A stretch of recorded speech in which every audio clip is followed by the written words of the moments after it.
Good morning, everyone. Welcome back here. Well, let's start this third day of this Gaian course. Indeed, yesterday we finished commenting the role of shot peening in inducing surface work hardening.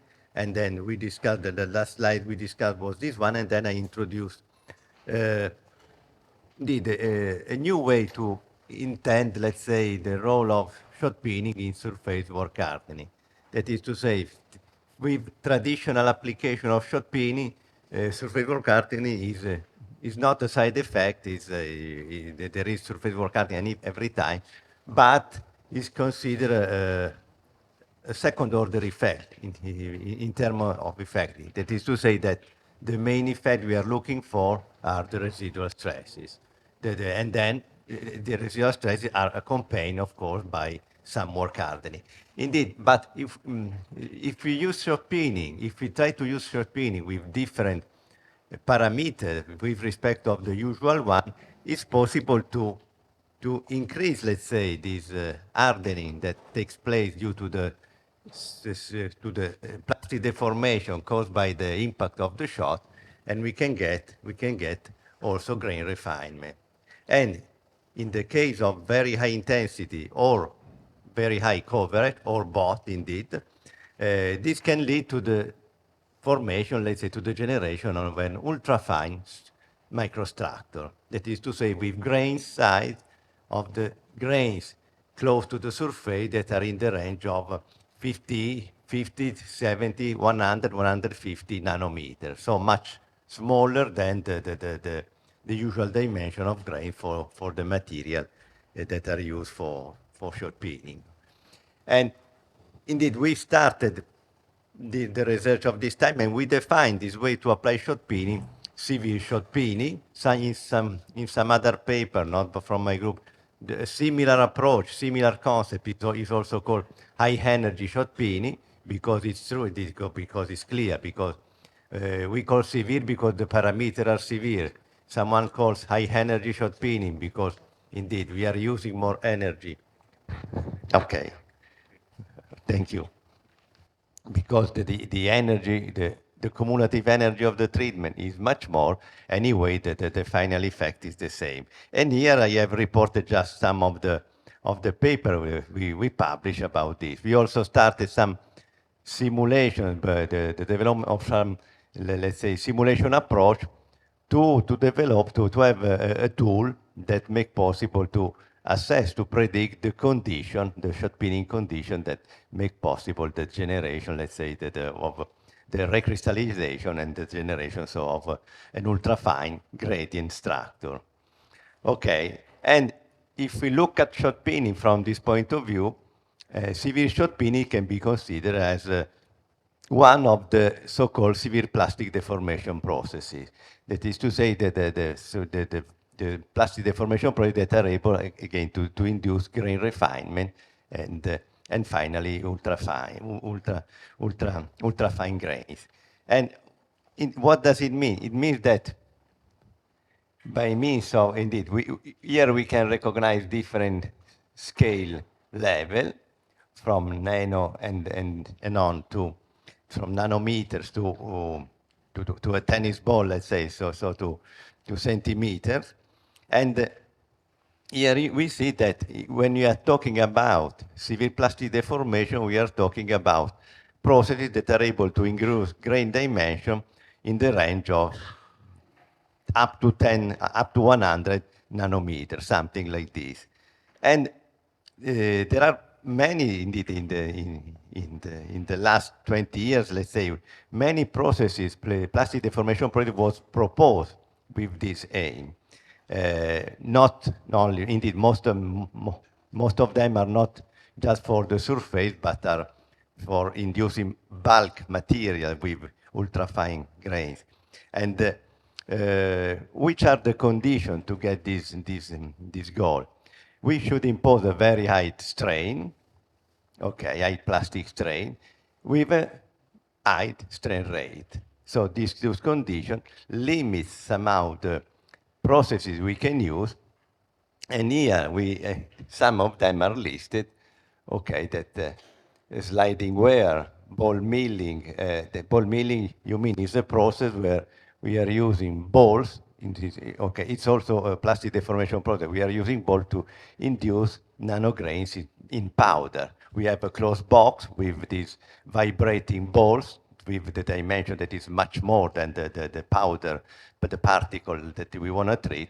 And finally, by means of the continuous movement with high energy, we are able to change the microstructure of the powder and finally to have a refined grain size. Okay, high pressure torsion, what is that? This is torsion applied with also an high pressure.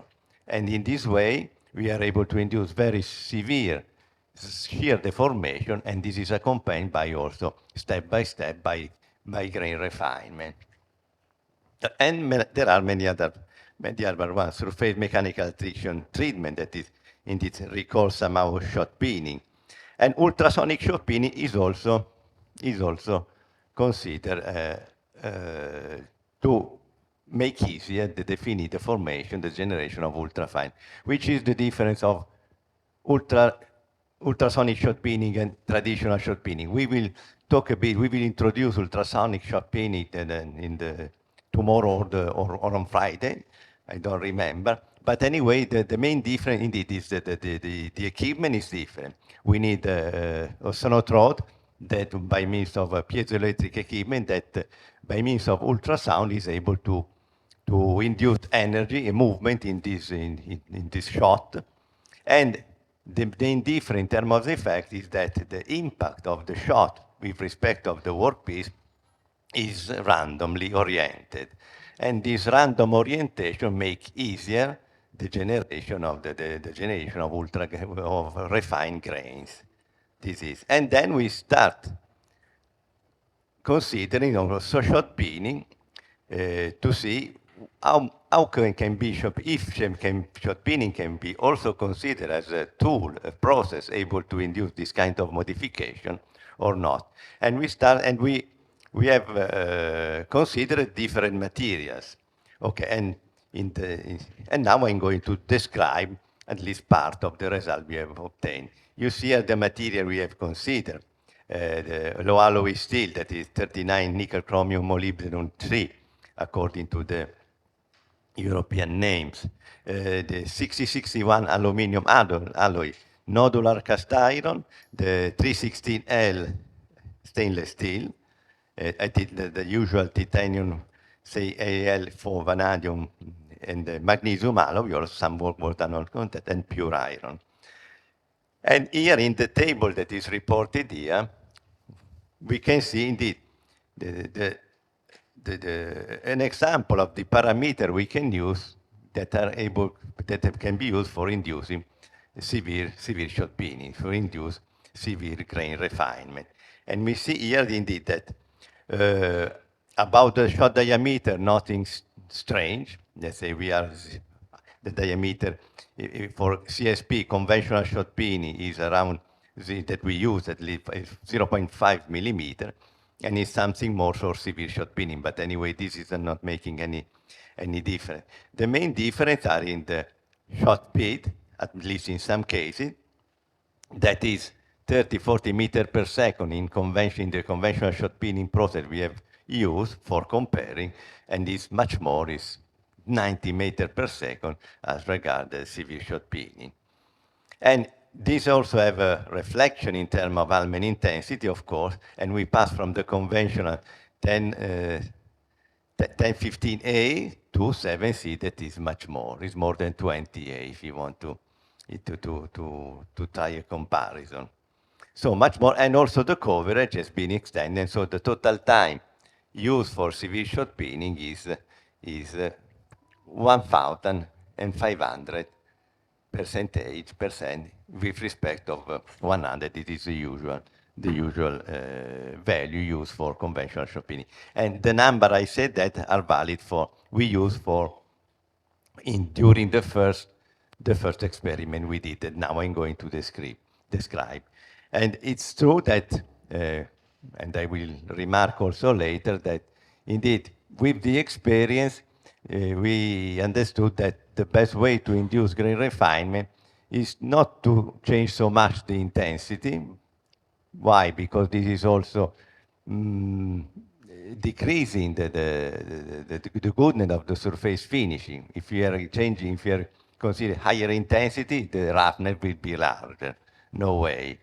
But if we consider not to change so much the intensity, such as in this table, but to elong the time, to increase the time of the treatment, we can get the same result and by leaving at the end also a better surface finishing state. Okay? And let's see. Indeed, this is what is it? This is some example of the structure we can get with comparison between conventional and severe shot peening for two different materials that we used. This is a cross-sectional optical microscope as regard the X70 steel, and the other one is a SEM, scanning electronic microscope observation, both for conventional shot peening and severe shot peening. And here, what can we notice especially indeed, here maybe is even more evident from an optical point of view, the severe deformation, but as regard the work argon layer, the nanocrystallized zone, with the SEM observation is even much clearer. And how this is possible, indeed, we repeat high energy impact at high energy rate, and this is due to the increased velocity, let's say, and this will increase this dislocation density. And finally, this make possible to obtain a highly deformed surface layer of material. And once we repeat more and more the number of impact, the dislocation will be annihilated or recombined, rearranged, let's say, and finally we will have recrystallization and grain refinement. The amount of grain refinement can be, and this in the thin layer in the nanoscale level, at the nanoscale level, then going deeper is grain refinement, but at a larger dimension, but anyway, around 1 micrometer or something like this. Okay.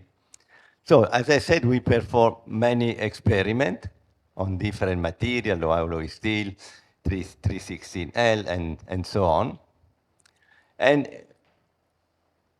with the aim to, especially to find, to characterize the treatment, to characterize the microstructure we can get by means of this treatment, if this is really different with respect of conventional shot peening, I call it now CSP, that is conventional shot peening, but it's the traditional shot peening performed with the traditional, let's say, conventional parameter, and see finally if this can have an impact, a positive impact possibly, on the fatigue strength. Okay, some study was also dedicated not only to fatigue but to wear, but anyway, the main aim remain fatigue. Okay, let's go a bit more in detail now, and let's start from the test, the experiment we did on the low alloy steel, 39 nickel chrome molybdenum 3. These are the parameters of the process we use. Indeed, we start with the reference sample is a not peened sample, of course, so everything is 0. And as regards conventional shot peening, indeed, I have already mentioned the parameters in the previous slide. So the air speed is 30-40 meters per second, around 10-12, let's say, Almen intensity is the value of the Almen intensity, and the coverage is full coverage, that is 100%. And we used also two conditions for severe shot peening. We called, as you can see, A and B, being the only difference, the coverage. So the velocity is the same, the shot, of course, is the same, and the Almen intensity also. What is changed is the coverage, and so what does it mean? That the time, if we consider shot peening, severe shot peening A, SSP A, the time is 15 the time needed for reaching full coverage here, And in the second time, in the second case, SSPB, we are doubling the time with respect of SSPA. That is, the coverage is 30 times more than full coverage. Okay, and here some picture taken after elaborating the images at the electronic microscope. And we can here recognize, indeed, we can compare the different cases, not pin, sample, pinned sample, conventional shot peening sample, and severely shot peening sample. And we can see that according to these images, there is a very thin layer of nanograins, let's say, even in the not pinned sample due to the previous machining, but it is very limited. And the depth that is reached by this refinement is increased after conventional shot peening and is even much more if we consider the severe shot peening. So there is an influence, of course, of shot peening, so of the impact, but even more of the shot peening condition. That is to say, by increasing both the time and the velocity, the intensity, we are able to make deeper the depth, the zone of the material, the layer of material that is affected by grain refinement. And we see here that we have also the generation of a two-phase structure, austenitic and martensitic, and it is with grains with these dimensions, here around 100 nanometer for austenite and 130 for martensite, and then going deeper, the dimension is increased, and then we have a transition zone that is deeper, is going deeper with respect of the other cases considered. So the not pinned and the conventional shot pinned sample. Okay. And here, indeed, here we have some other picture taken at the microscope where the presence of this austenite and martensite B-phase structure is evidenced by means of the EBSD phase map here. This paper and this study were done in cooperation with a German institution, and these were the final result. So what can we see? Then they say that indeed, yes, also shot peening, even if the impact are not randomly distributed in terms of direction, by using the right parameters, we are able to get grain refinement, even for not negligible depth from the surface. Okay, here you see the scale, the length scale that is 15 microns, so you can see here that we are going deeper and deeper. Okay, these are other images that refer to the kernel average misorientation. Oh, and here also in this case, we can see the evolution, let's say, of the microstructure that from the core, the first picture refers to the internal reference, so no modification at all, the reference material. And then we consider the not pinned sample, where we can notice some slight modification with respect of the internal reference, and then the modification appear more and more evident considering the conventional shot peening and then severely shot peening. And what can be concluded is a severe shot also both by considering this qualitative, let's say, evaluation, and here considering the graph with some number that severe shot peening is able to induce the higher depth for deformation.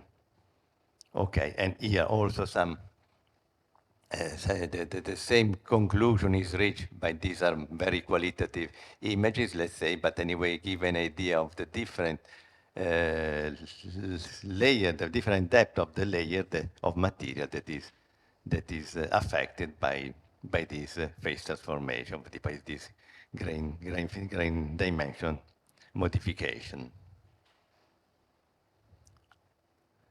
Okay. And now let's go and see which are the effects of severe shot peening also in terms of mechanical properties, let's say basic mechanical properties. In this case, we are talking about what? About micro hardness, residual stresses, and roughness. We can start from the upper graph here. Here we can see what? We can see the residual stresses measured by using, as we said, in the institute we have a XR diffractometer, and here we see that the depth interested by residual stresses, the compressive residual stresses due to severe shot peening is much larger than conventional shot peening. Conventional shot peening is able to induce residual stresses till around 0.2 millimeter, 200 micrometer, while severe shot peening is able, this is mainly thanks to the increased Almen intensity, is able to induce a much deeper compressive residual stress field that is around 0.7 millimeter. Okay, and this is a scheme of how the measurement of the residual stresses is done. Okay, indeed, I don't know if time in the next days, because I have not put in the program a lesson about how the method for measuring the residual stresses. But if we have time, I could complete the course with this, if this is of interest for you, of course. Okay, we can plan. And here we see indeed, let's comment the microharness before that.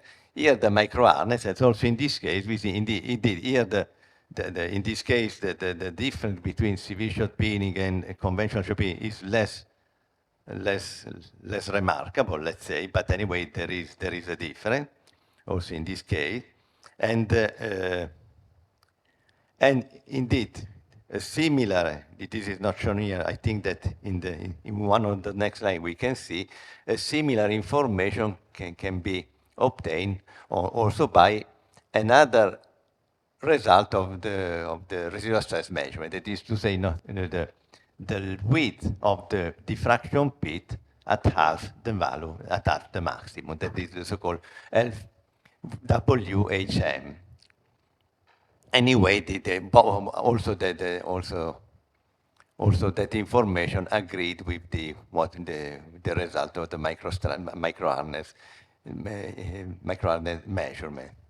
Here we consider the free surface and the appearance of the free surface, the finishing state of the free surface, and we see with some images taken at the SEM. Okay, the state of the surface is starting from a not peen sample where everything is smooth, we see it, and then going to conventional shot peening. Indeed, we notice some change, of course, and increased roughness, and this is even more notable in the severe shot peen sample. And indeed, these are some pictures, some images taken at the atomic force microscope that we use for measuring the roughness at this level of scale. And we see indeed that we can notice a clear difference between the conventional shot peening and severe shot peening. That is related to what I said before. Indeed, when we are using in this case, high intensity, indeed the surface we will have a more remarkable grain refinement, a more remarkable compressive residual stress state, depth especially, but indeed the quality of the surface will be not as good as in conventional shot peening. And in terms of number, we see here the RA and RQ, okay, by using interferometry surface roughness measurement and by using the atomic force microscope for this measurement, and indeed, anyway, the method is different, the scale level is different, the number are different, but anyway, this is confirmed. Severe shot peening is able to give at a different scale gives an higher level of surface roughness, and this is not what we would like to have. Here we see some other image taken from other samples that refer to the harness again. And we see here that, indeed, what can we see? This is a steel 304L, an AC steel 304L. This was not treated by us. You see here that is treated with this process that is called nanopeening. What is nanopeening? It's something similar to what we did, okay? This was then, and we cooperated with a French company. They were considering also severe shot peening, and finally they developed a particular process that they call nanopeening. In the end, it's not different with respect to we did. We analyzed the result, we compare, and finally we see that the result are this. Also, indeed, also in this case, we are able to obtain an improvement, an increase of the hardness with respect of the base material and the conventional shot peening, and also the nanostructured layer was increased by this treatment. Let's go now and see some other case with respect of residual stresses. Here we can see the diffractometer we use. This is a so-called, I can give some detail, this is a so-called portable unit. That is to say that indeed, you see the dimension are not so much, so we can put it in some box, put in the back of a car, and go possibly for making measurement on site in an industrial factory or on a pipeline and so on. But apart this detail, here you can see an image of how the material, what we were talking about, closing the lecture, closing the day. How we can remove material without introducing new residual stresses. So we have an electrostatic probe, let's say, that is able to, step by step, to remove material without any mechanical tool. So to prevent any possible alteration of what we are measuring. Alteration apart what is normal to have due to the fact that we are removing material. Okay. And which are these two cases? We have two different graphs about residual stresses. One is indeed both refer both to severe shot peening and conventional shot peening. And here we are considering A is referred to cast iron, and B is refers to low alloy steel. And we see in both cases the effect, the comment can be done are similar. Again, much more, in the case of cast iron, there is a higher, sensibly higher maximum compressive residual stress and a deeper residual stress field. In the case of the low alloy steel, indeed, the final maximum residual stress is almost the same, but what is varying is the depth of the compressive residual stress field.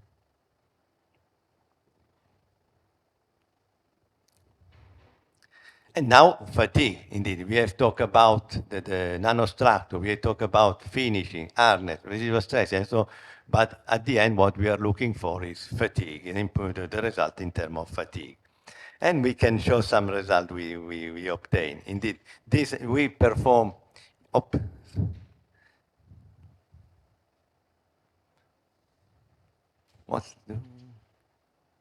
okay.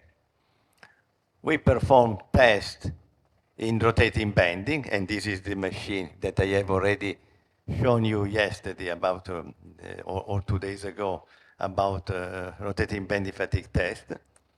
Okay, here you see some reference, the result that was used to compare what we obtained. Okay, the material is the hollow alloy steel, we said. And here you see the result obtained by considering smooth sample. So in this case, the sample was, as you can see here, hourglass sample, not peen, and severely short peen, in different way that now I will describe. And we consider finish the test after a number of cycles of 3 million. So the run out, the number of cycles for run out, for considering run out, we fixed on 3 million cycles. Okay. The test was performed at room temperature. This is rotating bending, so the stress ratio, that is ratio between the maximum and the minimum stress in a fatigue cycle, is -1. And the test frequency was around 30 Hz, so usual condition. Okay. And what are the different columns in the table at the left of the slide? NP means, of course, not pinned. SSP is the severe short pinning as treated without any other additional treatment, let's say. SSP, the second column with SSP, is repin. What does it mean? After severe short pinning, another short pinning step with much softer parameters to improve the surface quality, to decrease the roughness by means of this other additional short pinning treatment performed by using soft. Okay, in such a way that the asperity are somehow reduced, and so a better surface finishing is obtained. And finally, SSP, the last column, you see grinded by abrasive wheel. It means that in this case, the result of improving the surface roughness after severe short pinning was considered by using an abrasive wheel. So by a removing material process, a different process. Okay, here are the SN curve of the different cases we consider. And here, here we see the result in terms of fatigue limit according to the staircase method that we described yesterday, I think. Okay, so indeed, what can we notice? That we start from a fatigue limit at 540 megapascal for the reference condition that is not peening. And after severe short peening, we are able to obtain a slight improvement, okay, to 20 megapascal. And believe in here the roughness value are not shown, but believe me that I was really surprised to see an improvement, because for the severe short pinning, this was one of the first attempts we did. And after severe short pinning without any other treatment, the run was quite high. So it was considered a good starting point. This. And more encouraging is also seeing that after repinning, the increment is improved to 10%. And even something more if you are considering an abrasive wheel. That is around 13 to 15%. Okay, it's bad, it's good. Indeed, we could aim for something more.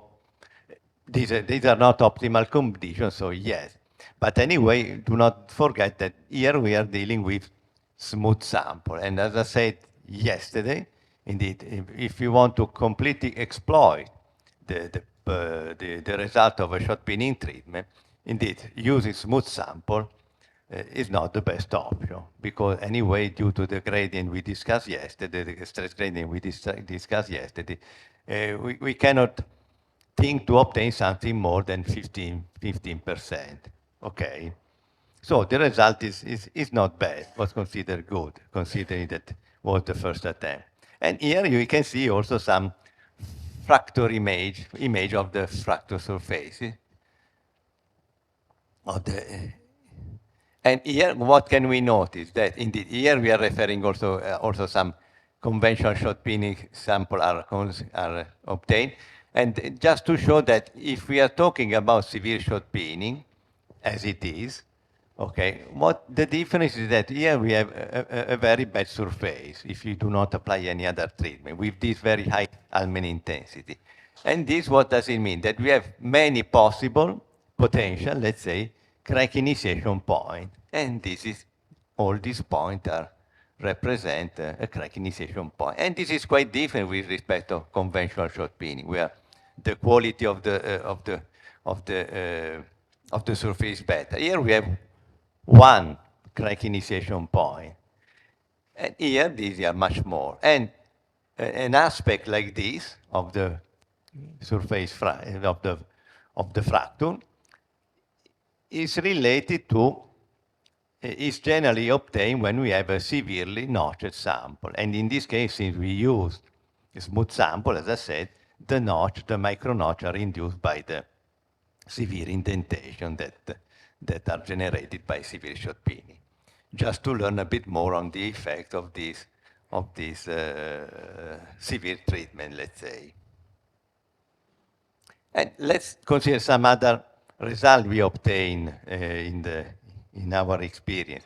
This study was done in cooperation with Slovak University, the University of Žilina. And in this case, we are going another material, the 50 chromium molybdenum 4. And here we are considering a particular kind of test, no more rotating bending, but we are using this machine. I don't know if you recognize the scheme of the machine. This is an ultrasonic machine. There is a piezoelectric actuator that is able to induce very high frequency tests. That is to say, we can perform tests with a frequency that is around 10, 20 kilohertz, so much more than the usual one. This makes possible to run the test for a very long number of cycles, in this case around 10 to 9. So in this case, the run out is 10 to 9. And these machines are used for exploring, let's say, for investigating the fatigue strength in the field of gigacycle fatigue or ultra long cycle fatigue, much more than the usual 10 to 7. Okay, and how does it work? We have the sample is put here. There is this machine, the piezoelectric actuator with a on that induce high frequency vibration to the sample. And if everything is well tuned, we are able to set up the right load and finally to get to run the fatigue test. Okay, and indeed, let's see the result in terms of characterization. So the residual stress is this. Okay, we are considering, in this case, what is this? Oh, here, the two residual stress trend refer to what? In this case, refer to the uncycled, not tested sample, and after the test. So we noted that is a strong relaxation in this case of the residual stress after 10 to 9 cycle. Okay, and in term of full width at half maximum, that I said is a parameter that is similar to that is related to surface work hardening, so is similar to the hardness measurement. We see that the change is not remarkable. Indeed, they are somehow quite similar, let's say. I forget to add that this kind of test, indeed, someone has some doubt about the overall validity of this kind of test, this ultrasonic machine. Why? Because with this high frequency machine, we could increase the temperature of the sample. The frequency is so high, the sample is not able to exchange enough heat with the environment, and so there is heating up, and finally this could lead to a different mechanical property. That's true. In this case, we don't want to compare the result of the sample with the result of traditional test, but the aim is just to compare peening and severe short peening, and since the test is the same, the results remain valid. Okay. Let's see what's happening in terms of fatigue now. These are the results. We see that if we compare the not peened condition and the severely peened condition, even in this long-term fatigue test, 10 to 9, we have a remarkable improvement indeed. This is good. And the improvement is increasing by decreasing the stress amplitude, so by increasing the endurance of the material, of the test. Okay, and what we can also say, we can comment, is that the depth of grain refinement we have obtained, this was measured at the Jilina University, is around 0.2 millimeter. This does not mean that for 0.2 millimeter we have nanograin. This is grain refinement. Nanograin is much more confined in a surface layer. It's interesting to notice that the fracture starts from the surface. So in this case, we had not noticed any fracture starting from the internal defect. And indeed, these are smooth sample, and if it's expected that if we are using smooth sample, the improvement we can get by means of this treatment of SSP is even larger, even if we have not, at the end, we have not performed this test on the notched sample. So this is just an expectation. Okay, finally, let's summarize indeed this short discussion, let's say, about the effect of severe short peening on fatigue, considering the experiment, the experience we have done in the lab. Okay, so we have considered this material, low alloy steel, cast iron, aluminum alloy, and this microalloy steel X70. Smooth sample and notch sample, and in this case the notch sample was, the notch factor was 2, so severely notched. And what can we see here is that indeed tuning more and more finally the condition, indeed the improvement that we can get is more and more. So even for the smooth sample after repeening with the double peening, repeening after severe short peening, we are able to get 10%, even more for cast iron and aluminum alloy. But what is important is that if you are considering the result refer just to two different kind of material, but with the notch sample and the notch factor equal to 2, KT equal to 2, in this case, we are able to get a very remarkable improvement, okay? And we will see tomorrow that if you consider additive manufacturing processes and material obtained by means of this process, a similar conclusion can be drawn. Okay, let's spend a few words about modeling of surface of severe short peening and surface work hardening. And then I will talk also about this when we talk about simulation later. Okay, and what can we say about that? Indeed, to develop a model, numerical model, a finite element model in the case we did, in our case, of severe short peening, able to assess, let's say, the condition that make possible the grain refinement, we need to have clear the criterion, the physical criterion, let's say, that make possible to understand if grain refinement is coming or not. And the factor, the physical factors that make possible grain refinement are generally two. One is the amount of plastic deformation that must be quite severe, and the second one is the strain rate. And about the accumulated plastic strain, the plastic deformation, it has been determined that the minimum amount of plastic strain that we accumulated plastic that we need for starting the process of grain refining is around 7, 8. And I'm talking about non-dimensional deformation, meter on meter, let's say, millimeter on millimeter. Okay, so if we have a model that is able to calculate, to determine the accumulated plastic strain and detect when it's reaching 7 or 8, let's say, this can be used also for assessing the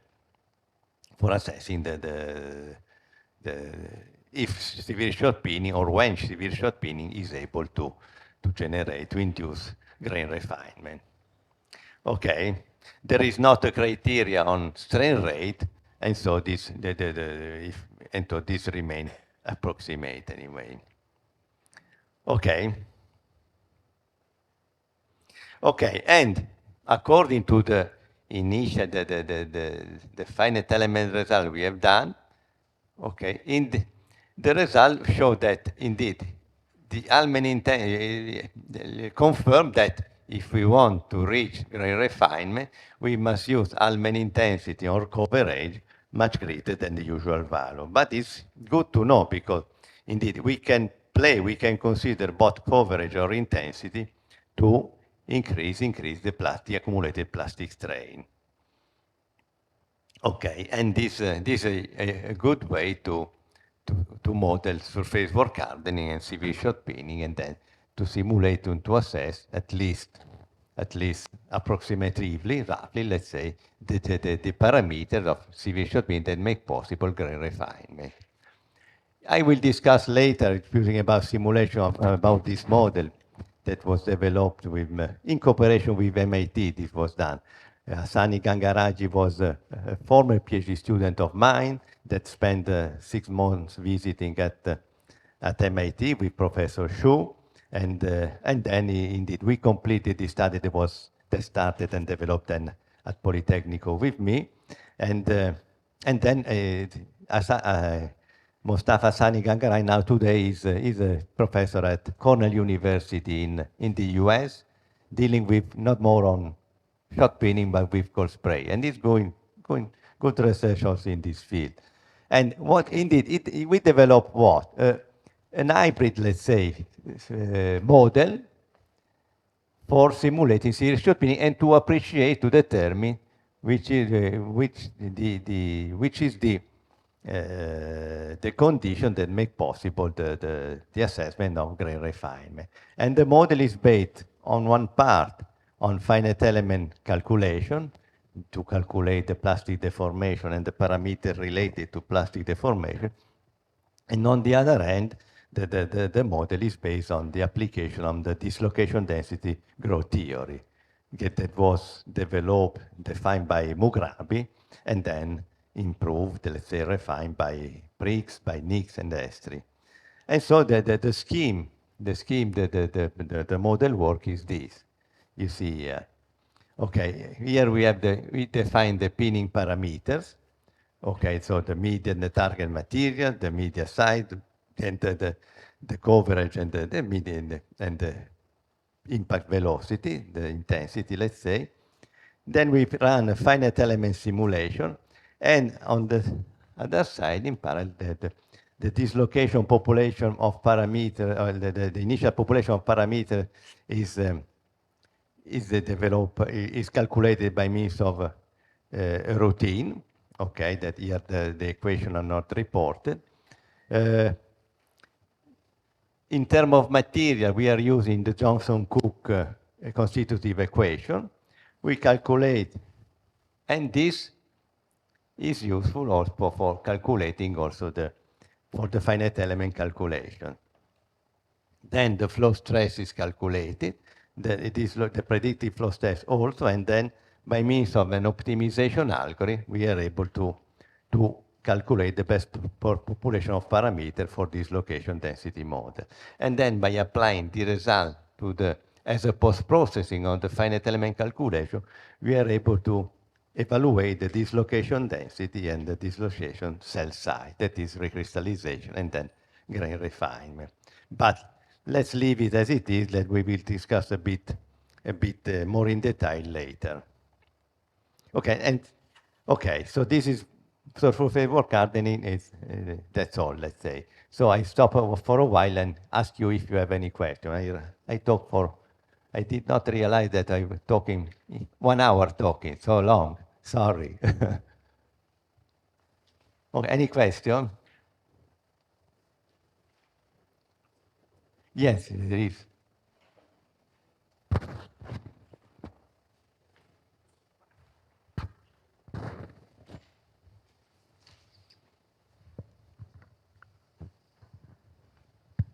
Sir, good morning. Good morning. Sir, in slide 27. 27.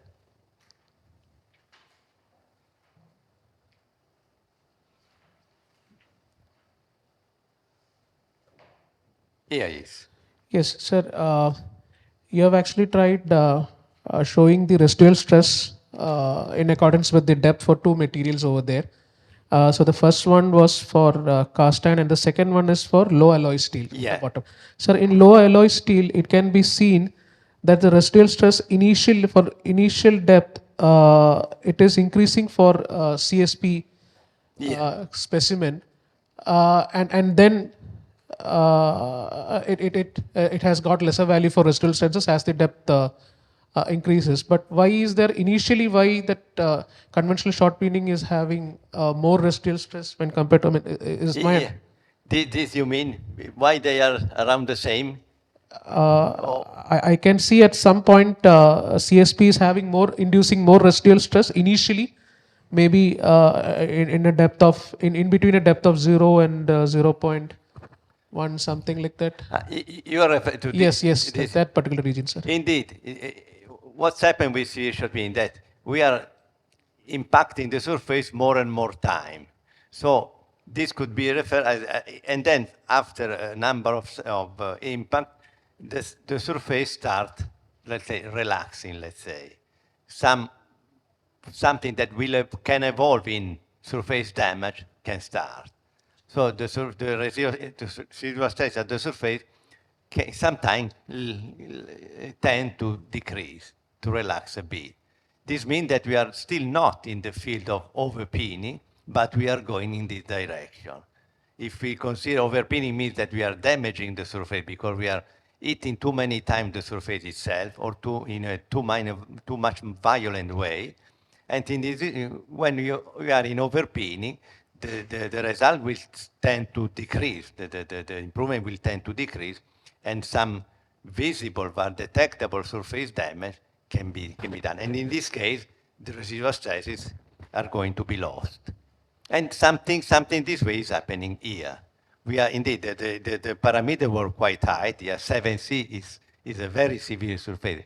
And then let me say that this was one of the first attempts. When I looked the sample after severe short peening, I thought, oh my God, what I have done was terrible. The surface was indeed in the direction of overpeening. And so this is the reason why on the surface we have this trend. But it's good to anyway to notice that anyway the depth of the residual stress is still effective. It's good. Sir, and again in the next slide. Yes. Sir, as seen in the table, the fatigue limit is going on increasing for not peened, and then slight improvement is there for SSP. Yeah. Then repeened SSP, you have got slight more improvement. But then it is shown that the maximum improvement happens when you actually do the grinding before you do the short peening process. If you are doing the grinding process, that means we are kind of a finishing operation is done. So how is it like, finishing helps in improving the fatigue limit? I mean, how can I'm sorry. I'm with surface. Indeed, grinding is, let's say, comparable to repeening. Anyway, the surface is even better. Okay, by grinding the surface with this wheel, with an abrasive wheel, the usual grinding process, we are able to have a very smooth surface. Anyway, and the parameter for grinding are not removing the hardened layer, the refined layer. This remains the same. You are just removing the asperity, let's say, but the layer of material affected by microstructural changes remains, is not removed. Okay, this is a slight, let's say, slight grinding of the surface. Okay. Okay. Thank you, sir. Thank you. You're welcome. Sir, could you please explain about the term nano pinning and how does it work? Nanopinning, you mean?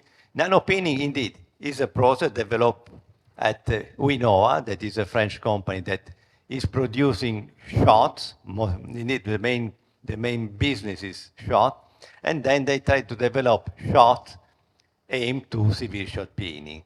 We started a cooperation with them. Indeed, the process, they have patented their process, so I don't know the details of nanopinning, but it's indeed, in terms of result, it's a severe process, okay? And indeed, what I know and I can tell is that in the case of nanopinning, we have a pinning where the angle of impact, the direction of impact, is made much more variable by means of movable rotating nozzle. So somehow similar to ultrasonic shot pinning. Okay. And another thing, but I don't know the details, also the medium were modified in terms of hardness to achieve the grain refinement more easily. Okay.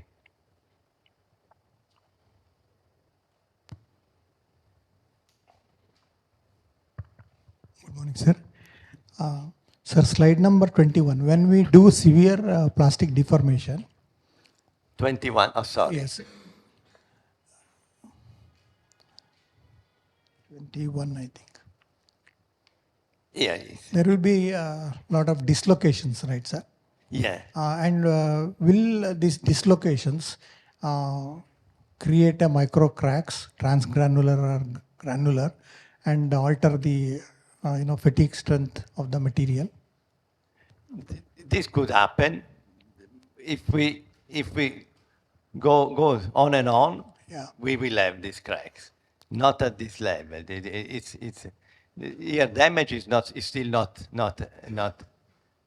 reached. Not damage of the material. Oh. We are increasing the dislocation density, of course. So we are hardening the material, and indeed, if we proceed, yes, we will have a surface damage, and then again we are going to overpinning.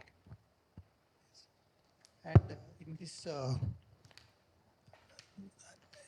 in this slide number 32, sir. 32. Yes, sir. That below, can you explain that below one, sir? Below, can you please explain that notched and unnotched?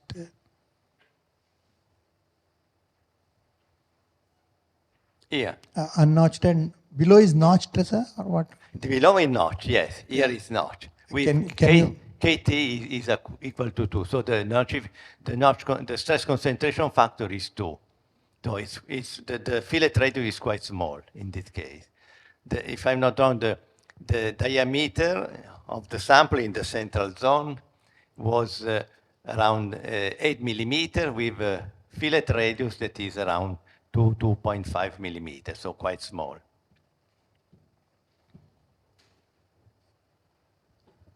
Sir, in slide number 28, 28. sir. 28. Yeah.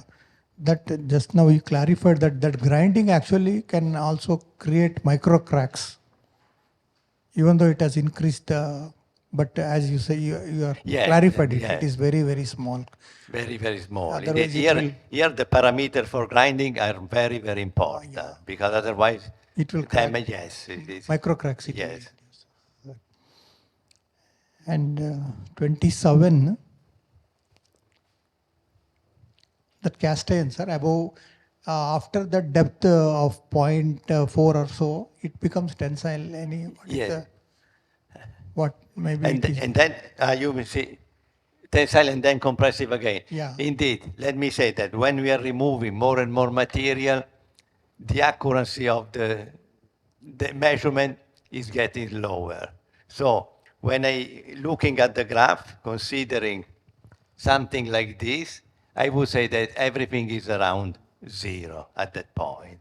Okay, because anyway, when we are using XRD for measuring residual stress. If you obtain plus or in the usual, if a measurement is well done, you will have a scatter that is plus minus 15, 10, 15, 20. And so we are there.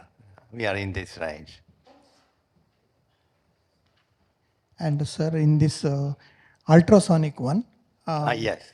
that That ultrasonic is, one, is late. yeah. How do we compare this ultrasonic? Ultrasonic frequency is Yes. given to specimen, right, sir? Yeah, yes, to the specimen. The kilo in terms And of kilo. temperature will be quite high, and therefore we cannot be compared with the standard specimen, as you said. Indeed, it's still not completely clarified. This is a point to clarify. There is not a convergent opinion on this by means of the scientific community.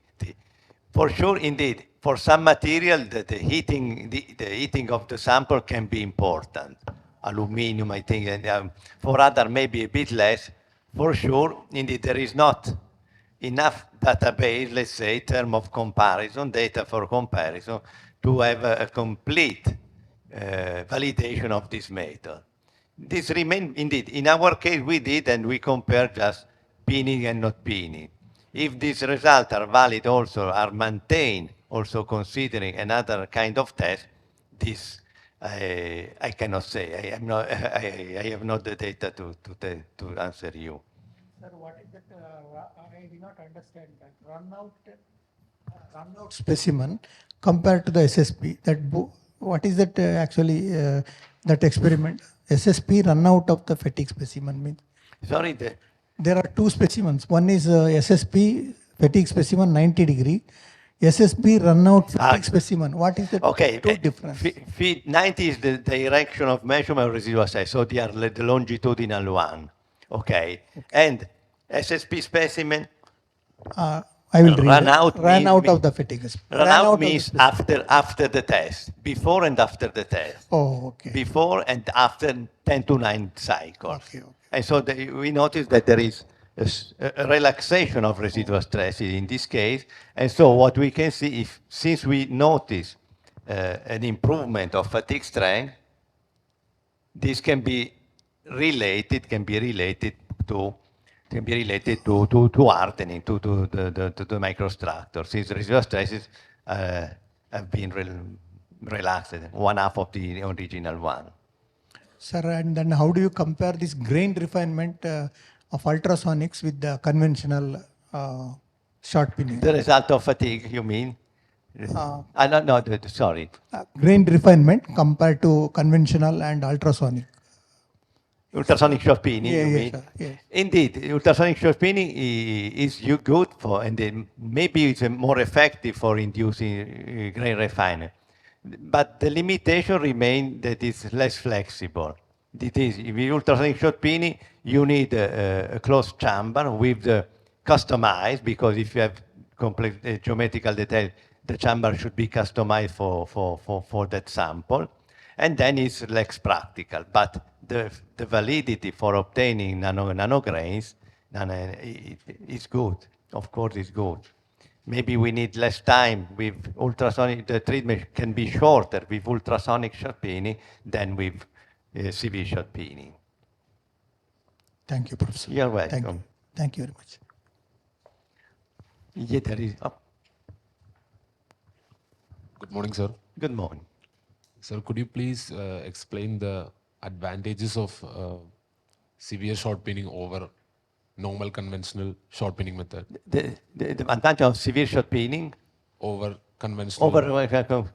Indeed, I start from the disadvantage. That is increased time. This is the main, and this is make not practical the industrial application. Everyone want to save time, and so severe short peening should be applied when it's really necessary. When we need an extra increment of the fatigue strength. Let's say when we have very important part when we want to be even safer and so on, and we want to increase the performance of the system, let's say.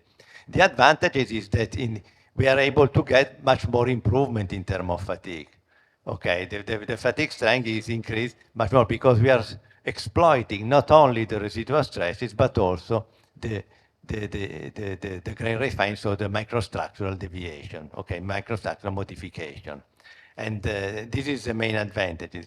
Another disadvantage is if we do not consider any post-processing after serious short peening, is that the surface roughness is larger. But this can be reduced if you are considered to obtain severe short peening, not by using high intensity, but by increasing the time, the coverage. This effect in terms of surface roughness can be alleviated in this way.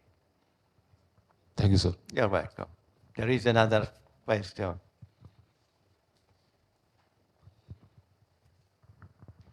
Sir, again in slide 21,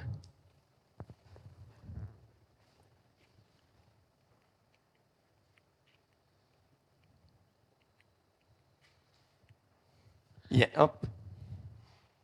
yes, sir. So from that cross-sectional optical image, it can be seen that while doing the SSP, there is some grain boundary dislocation and a small angle grain boundary is formed. And preferably, while I was just going through some material in the net, I could figure out that the angle should be approximately less than 15 degree. Does it have some relevance? Could you repeat? Sorry, I did not catch the. Sir, You're referring to this. yes, yes. Okay. So in that we could see that there is a small angle grain Yeah. boundaries being formed. So while I was just going through some materials in the internet, I could figure out that the angle that is being formed because of this SSP, it should be less than 15 degree or something. Does it have Something some? like this. Yes. I mean, so what if And- we go for RSSP, repeened severe short peening? Will that ankle No, value? the angle remain. Our SSP, that is repinning, is done with very soft, the parameter. And what is smoothened is this, is the asperity. This is smoothened. But are the repinning as an effect just on the surface finishing? So is there any possibility that if we expose more time for this even SSP itself, this ankle value might increase the grain boundary? Yes, this is So possible. is Could it be desirable? yes. Is it desirable or is it not desirable to have that more angle? I mean, More angle means that the surface microstructure modification will be more remarked. Will be increased. And till some limit, this is good. Here we could go more. Okay, but indeed, remind that if we exaggerate, we are going to damage the surface, as we said. okay, thank you, sir. Yeah.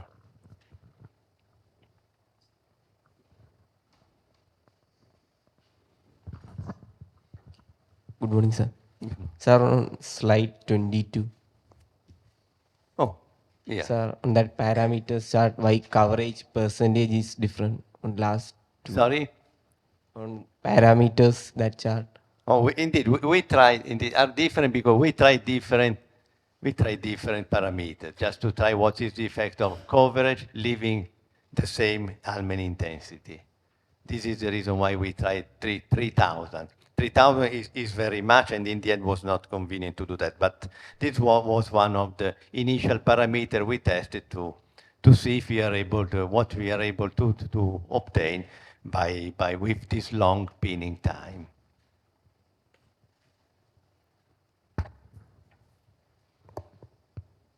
Okay. So, what are the finite element softwares you have used for simulation purpose? Sorry? What are the finite elements softwares you are used for simulation purpose? The finite element model you have done. ANSYS, Abacus. Abacus. We are using Abacus, yes. Okay, what is the plan? Because yesterday I talked till 11 o'clock, but it was too late. I don't know which is the plan today. We can take a break. Okay, thank you.